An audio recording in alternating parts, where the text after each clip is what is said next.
Vanakkam, namaskara, namaste. Hello and welcome to this video. In this video, we will learn the function Countblank.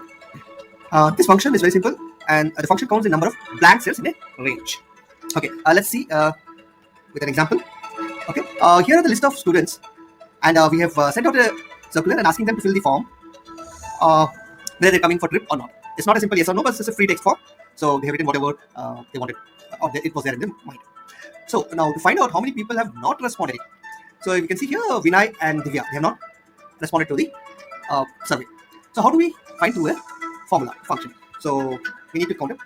Use count blank equals to count blank, open the bracket and select the range. So from here D3 to D12 is the range where we want to check, and close the bracket. And if you see here, it is 2. So out of these students, 2 have not responded.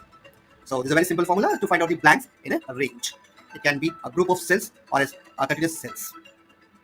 That's all in this video. I hope you like this video. I'll see you in the next video. Until then, it's bye from Saravanan Jairam.